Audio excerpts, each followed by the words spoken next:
জয় হরিবল। উপস্থিত সভায় সাধুগুরু বৈষ্ণবজন এবং ভক্তিমতী মায়েরা, স্মৃতি বাসরে আমি সকলের শ্রীপাদ পদ্মে সশ্রদ্ধ প্রণতি জানাই। আমার শ্রদ্ধেয় গুরুবর শ্রীমান হরবিলাস সরকার মহাশয় এবং গুরুমাতার শ্রীচরণে সশ্রদ্ধ প্রণতি জানাই। এর পূর্বে আমি কোনোদিন কোনো স্মৃতি বাসরে উপস্থিত হইনি, এই আমার প্রথম। তবে এত সময় পর্যন্ত শ্রবণ করে যতটুকু বুঝলাম, স্মৃতিপটে সেই থাকে। আমাদের দেখবার জন্য ঈশ্বর দুটো চোখ দিয়েছে, চোখ দিয়ে দেখি। তবু কতদিন পরে তার সঙ্গে দেখা হলে যেন মুখের দিকে তাকিয়ে থাকতে হয়, কোথায় দেখেছি মনে পড়ছে না। শুনি এই কথাটা কোথায় যেন শুনেছি, মনে পড়ছে না। আমরা চোখ দিয়ে যেটা যেটা দেখি দুদিন পরে ভুলে যাওয়ার মতো অবস্থা আসে। কান দিয়ে যেটা শুনেছি দুদিন পরে ভুলে যাওয়ার মতো অবস্থা আসবে। কিন্তু যদি মন দিয়ে কেউ শুনি, সেটা স্মৃতিপটে আঁকা থাকে। মন দিয়ে যদি কিছু দেখি, সেটা স্মৃতিতে রেখা হয়ে থাকে। সমগ্র জীবনে আমরা বহু মানুষের সঙ্গে মেলামেশা করি। আমাদের তার সমগ্র জীবনের দুই একটা কথা মনে থাকে, কারণ সেইটা মন দিয়ে হয়েছিল। হয়তো বড়ই আনন্দের মুহূর্ত, স্মৃতিপটের দাগ কেটে গেছে।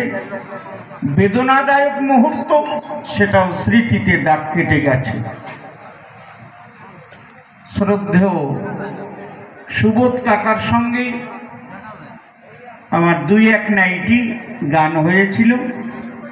আমাদের বাড়িতে একবার অনুষ্ঠানে গিয়েছিলেন আমার গুরুদেবের সঙ্গে, আর এখানে এসে কম বেশি দেখা হতো। সাধারণ চালচলনের ভিতরে যতটুকু মেলামেশা হয়েছে, তার মধ্যে একটা স্মৃতিতে দাগ কেটে আছে। সেইটুকু আমি আপনাদের সঙ্গে বা আপনাদের সম্মুখে উত্থাপন করব। ছোট্ট একটা কথা।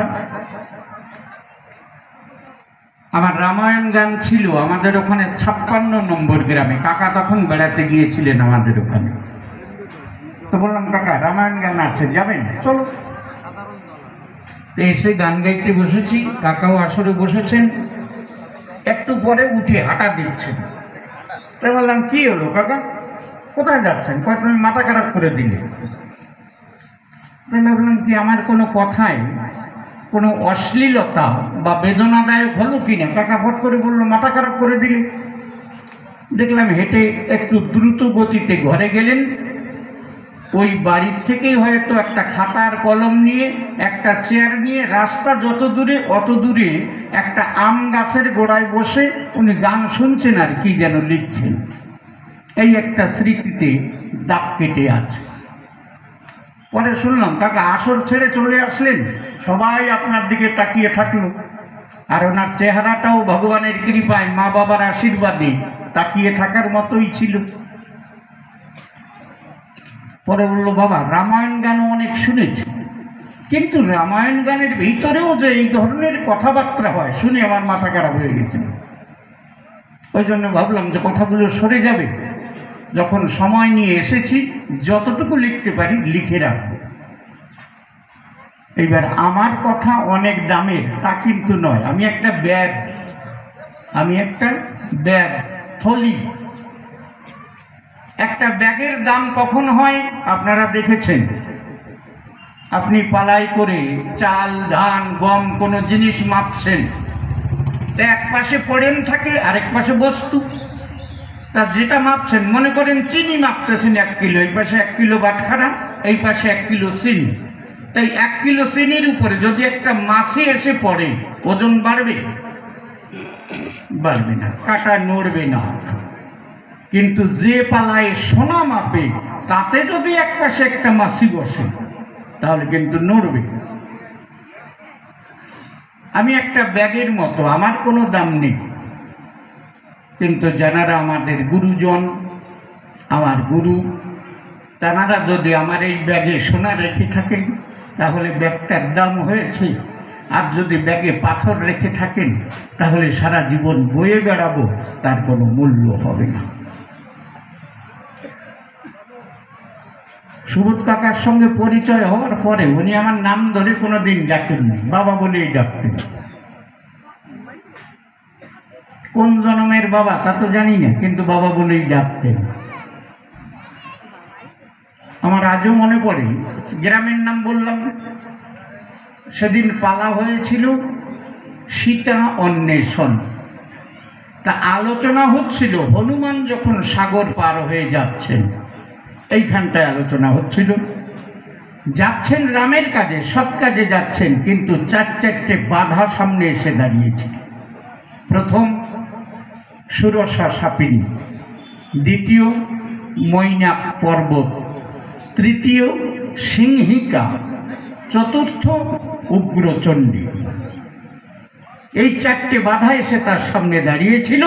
শুধু হনুমানের জন্য নয়, আমরা প্রত্যেকটা মানুষ যখন ধর্ম জগতে অগ্রসর হব, আমাদেরও সামনে এই চারটে বাধা এসে দাঁড়াবে। ওটা একটা রূপক অবস্থা, ওর মূলভূত অবস্থাটা কি? এই সুরসা সাপিনী আমাদের জীবনে কি, মৈনাক পর্বত আমাদের জীবনে কি, সিংহিকা আমাদের জীবনে কি, আর উগ্রচণ্ডী আমাদের জীবনে কি? কোথায় ওনার ভালো লেগেছিল, স্মৃতিপথে হয়তো দাগ কেটেছিল। আজকে তারই স্মৃতিচারণায় আমরা এখানে সমবেত। আমি আপনাদের বাড়িতে বেড়াতে এলাম, কতদিন থাকবো? আমাকে আপনি কতটুকু ভালোবাসেন আমার চারিপাশের কাজকর্মে সেটা কিন্তু প্রমাণ হয়ে যাবে। আপনার ভালোবাসার উপরে নির্ভর করে আপনার বাড়িতে 2 দিনের জায়গায় 3 দিন থাকবো। কিন্তু গিয়ে যদি বুঝি যে আমি আপনার বাড়িতে এলে আপনার ভালো লাগছে না, আপনি খুশি হননি, তখন কিন্তু আমিও চাইবো তাড়াতাড়ি চলে যায়। আমাদের মাঝখানে সুবোধ কাকা এসেছিলেন, আমার কাকিমা, ভাই বউ, আমার বোন, আমরাও চারিপাশে যারা ছিলাম, আমরা হয়তো তার মন মতো হতে পারিনি, আমাদের ভালোবাসায় হয়তো তার মন ভরেনি, তাই আমাদের ছেড়ে অন্য কোথাও চলে গেছেন। ঈশ্বরের কাছে প্রার্থনা করি, যেখানে গেলে তার মনের মতো মা পায়, মনের মতো বাবা পায়, মনের মতো ছেলে মেয়ে পায়, ঈশ্বর যেন সুবোধ কাকাকে সেইখানে নিয়ে পুনর্জন্ম দিয়ে তার মনের আকাঙ্ক্ষিত বাসনা পূর্ণ করেন।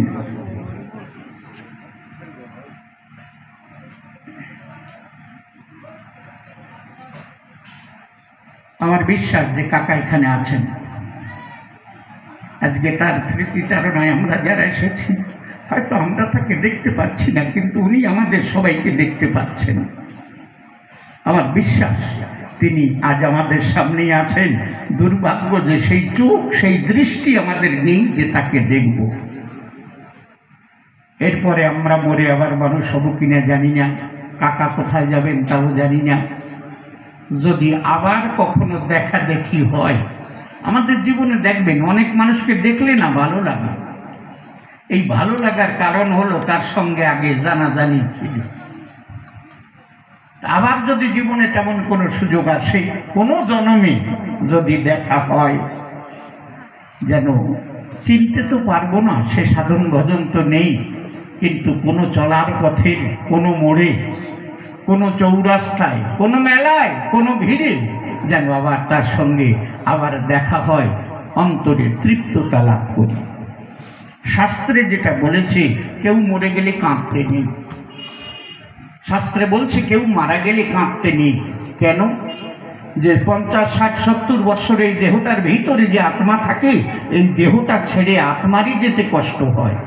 আরও যদি আমরা কাঁদি তাহলে তার যাত্রা পথে অবরোধ সৃষ্টি হয়। কিন্তু মায়ার জগতে থাকে কিনা, প্রিয়জন হারালে কাঁদতে হয় না, আপনা থেকেই চোখে জল নেমে আসে। আমাদের চারিদিকে তাকিয়ে দেখবেন, আমরা কোনো একটা বস্তু কিনলে, কোনো একটা ওষুধও কিনলে দেখবেন তাতে এক্সপায়ারি ডেট দেখি আমরা, যে এটা কত তারিখে নষ্ট হবে। আমরা সবাই দেখি এর এক্সপায়ারি কত, ডেডলাইন কত। এই এক্সপায়ারির আগে আরেকটা তারিখ থাকে, সেটা হলো তৈরি, MFD, ম্যানুফ্যাকচারিং ডেট। কবে তৈরি হয়েছে আর কবে এক্সপায়ারি হবে। একই ওষুধের খাপে, একই ওষুধের বোতলে এই দুটো তারিখ লেখা থাকে। মানুষের জীবনেও এই দুটো তারিখ নিয়ে আমরা চলছি বন্ধু। যেদিন জন্ম নিয়েছি সেদিন এক্সপায়ারি ডেট লেখা হয়ে গেছে, যেদিন জগতে এসেছি সেদিন আমার মৃত্যুর তারিখ লেখা হয়ে গেছে। আজকে লেখাপড়া জানি, ওষুধের গাইডটা দেখতে পাচ্ছি, কিন্তু আমারটা দেখতে পাচ্ছি না। যারা সাধক, যারা গুরু, যারা মহাজন, তারা হয়তো দেখতে পায় কত তারিখে এসেছে আর কত তারিখে যেতে হবে। আজকে মহানুভব, মহান কবিগণ, গায়ক, শিল্পী যারা এসেছেন সবাইকে ধন্যবাদ জানাই, সাধুবাদ জানাই। ঈশ্বরের কাছে প্রার্থনা করি আমার জীবনে যদি কোনো পুণ্য থেকে থাকে, আমার ডাক যদি দীনবন্ধুর কাছে পৌঁছায়, তিনি যেন আমার প্রতি দয়া বর্ষণ করে আমার কাকাকে আনন্দের জগতে নিয়ে যায়। এইটুকুই তার কাছে আমার প্রার্থনা। ধন্যবাদ।